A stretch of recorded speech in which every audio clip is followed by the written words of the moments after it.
Fala aí pessoal, sejam bem-vindos a mais um episódio aqui do canal Bricklayer Brasil. E hoje no quadro do Desconstruindo o Texto em Inglês, a gente vai trabalhar esse pequeno texto passo a passo. Mas o interessante e o diferencial dessa aula é o seguinte: além de trabalhar a pronúncia, trabalhar a questão do listening, da escrita, a gente também vai ver alguns padrões da língua inglesa. Rafael, por que padrões?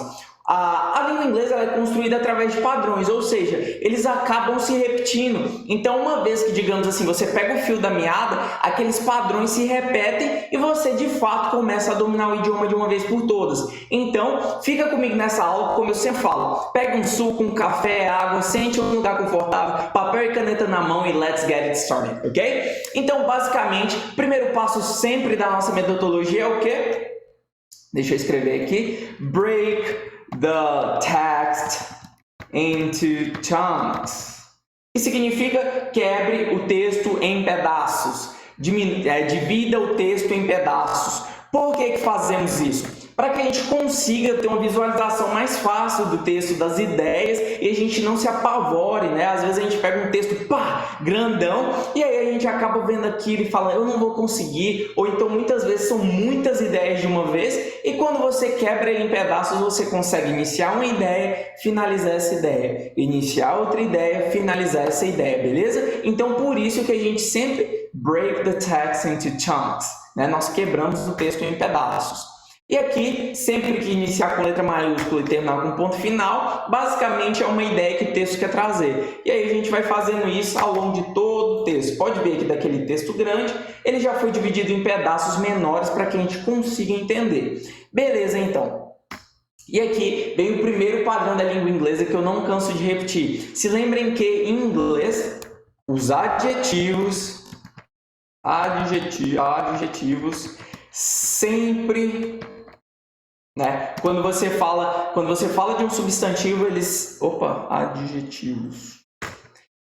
sempre vêm primeiro que o substantivo. Nossa, Rafael, gramática, traduz isso aí. Então, por exemplo, se eu fosse falar, por exemplo, caneta azul, né? É como se em inglês nós falássemos azul caneta. A gente sempre fala a qualidade, o adjetivo primeiro. Então, nós falaríamos a blue pen, uma caneta azul. Embora no português a gente traduza uma caneta azul, ok? Se lembrem que adjetivos em inglês sempre vêm primeiro. Então, aqui quando eu falo heavy rain, heavy significa pesada, forte. Então, rain é chuva, né? Só se lembre daquela música Have you ever seen the rain? Né? Você já viu a chuva? Então, quando eu falo heavy rain, eu estou falando de chuva pesada, uma chuva forte, uma chuva realmente de destelhar a casa. Então, heavy rain, chuvas pesadas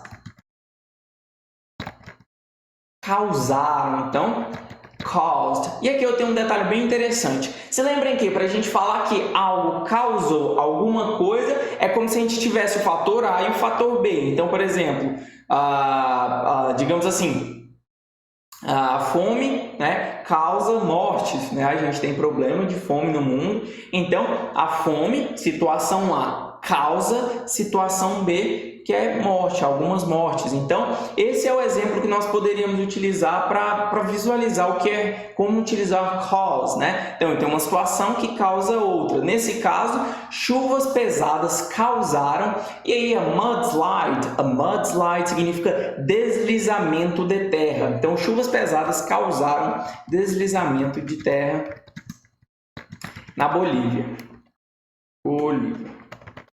Então, o texto ele ficaria Heavy rain caused a mudslide in Bolivia, ok? Chuvas pesadas causaram deslizamento de terra, um deslizamento de terra na Bolívia, beleza? Então, chuvas pesadas causaram um deslizamento de terra na Bolívia. E essa é a nossa primeira parte, o nosso primeiro chunk. E aí a gente tem a segunda parte falando exatamente o que? Someone filmed it at a place known as El Chorro. Someone filmed it at a place known as El Chorro. E aqui a gente vê um detalhe bem interessante da língua inglesa, que é o que? Então, vocês perceberam que eu pronunciei someone filmed it at a place, né? Eu não falo filmed it. Eu não falo essas duas palavras separadas. Por quê? Então, aqui vem um outro padrão, esse padrão da pronúncia. Geralmente, palavras finalizadas em consoantes... Nossa, vem você de novo essa gramática, Rafael. Não, calma, gente, eu só estou falando questão de consoante. Não é gramática, não é realmente o P, é o M, é igual a gente aprendeu lá no maternal, nada de difícil. Palavras finalizadas em consoantes, E com E, a próxima, digamos assim, o próximo E, o próximo termo em vogal, juntamos essa pronúncia. Então, geralmente, palavras finalizadas em consoantes e o próximo termo em vogal, juntamos essa pronúncia. O que é isso? Eu falo, na verdade, filmed it, né? Esse D emenda com um I, filmed it, né? Filmed it, ok? E da mesma forma, essa palavra at a place. Então, at significa em, digamos assim, e a significa um. Então, em um lugar conhecido. Então, nós falamos at a place. At a place, como se fosse um R do português. At a place known as El Chorro. Ok? Então, someone filmed it at a place known as El Chorro. Alguém filmou isso. Eu vou colocar esse isso entre parênteses porque o it tem função de retomar termos mencionados. Por que eu estou falando isso? Porque someone filmed it. Esse it, ele está retomando a palavra deslizamento de terra que foi mencionado na primeira parte. Então, aqui, ó, a mudslide. Então, ele, para não repetir, né, não ficar toda vez repetindo a mesma palavra, a gente utilizou it.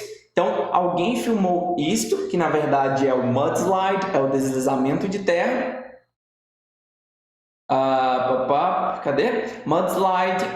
At a place, em um lugar, at a place known as, conhecido como. Então, eu posso falar que tal Raphael was known as, Gabriel was known as. Então, tal pessoa era conhecido como, digamos, um apelido. Então, essa known as é o que a gente fala de conhecido como, ok? Conhecido ou conhecida.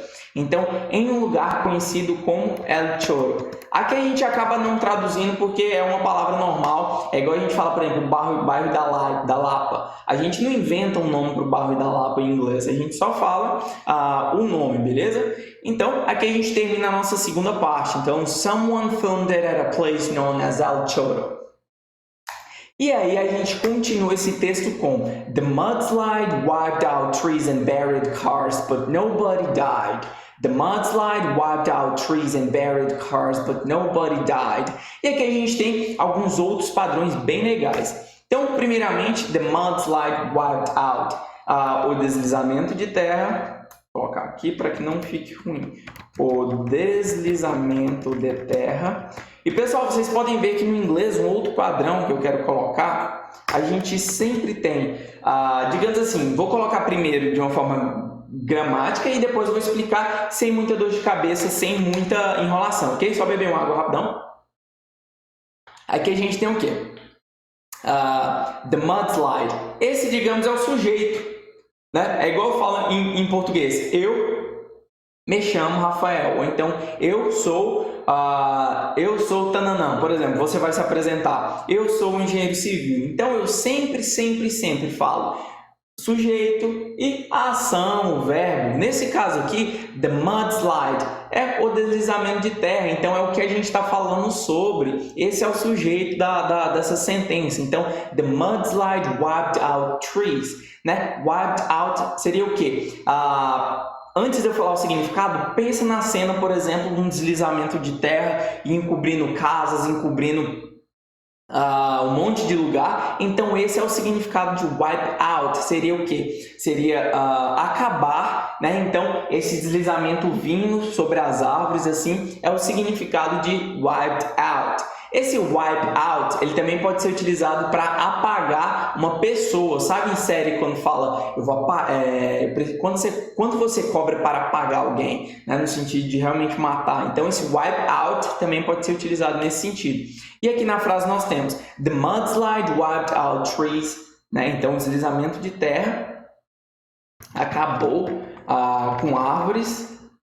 Wiped out trees, acabou com árvores, and buried cars, com árvores, deixa eu colocar aqui. E a palavra buried seria enterrou, ok? Então, veio o deslizamento, ele acabou com as árvores e enterrou carros. But, e aí vocês podem ver que sempre vai vir uma vírgula, né? Quando a gente tem essa ideia oposta. É igual no português, quando a gente vai escrever o mas, nós temos que ter uma vírgula antes. Então, but nobody died. But nobody died. Porém, ou então mas, ninguém morreu. Ok? E aí, para finalizar, vocês podem ver que esse texto ele não é um texto tão complexo, né? Ele não é um texto tão conectado, justamente para que vocês possam não ter tanta dificuldade e sim assimilem bastante vocabulário, ok? E aí, por último, a gente tem, eu já tinha escrito aqui, para a gente ganhar um pouco de tempo, o seguinte: pessoas fugiram. Esse ran away, run é correr. Away seria longe, não, ainda é de longe, distante. Então, quando eu falo run away, é de correr para longe, que é o fugir. Então, a tradução ao pé da letra literal é correr para longe, algo assim, mas o significado é fugir. Então, people ran away from it.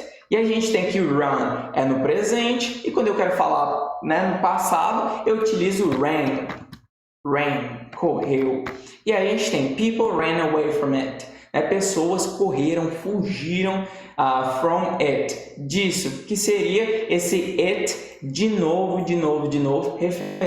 se referindo ao deslizamento de terra, ok? Vou colocar até aqui, já está aqui embaixo, pessoas fugiram do it, fugiram do deslizamento de terra, beleza, pessoal? Então, assim, aqui a gente aprendeu alguns padrões da língua inglesa. Então, os adjetivos sempre vêm primeiro que o substantivo.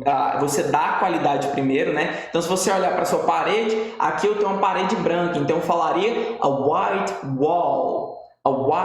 wall, né? Então, uma branca parede, beleza? E a gente também tem um detalhe, às vezes quando as palavras terminam com consoante, um T principalmente, e iniciam com vogal, a gente junta, né, o chamado linking words, a gente conecta essas palavras, beleza? Então, basicamente, vou fazer a leitura mais uma vez para que vocês possam tentar acompanhar e a gente finaliza essa aula. Heavy rain caused a mudslide in Bolivia. Someone filmed it at a place known as El Chorro. The mudslide wiped out trees and buried cars, but nobody died. People ran away from it, ok? Então, esse foi o episódio de Desconstruindo o Texto em Inglês. Se você tem alguma sugestão, comentário, ou então quer marcar algum amigo, faça esse favor, marque seu amigo aqui para que ele possa aprender inglês junto com você, junto com a gente, e a gente cresça e construa uma comunidade cada vez mais unida, onde a gente possa realmente dominar o inglês, ok? Dominar tanto o inglês do dia a dia, como o inglês da construção civil, o inglês técnico. Então, conto com a sua ajuda. Muito obrigado e até o próximo episódio. Bye, bye!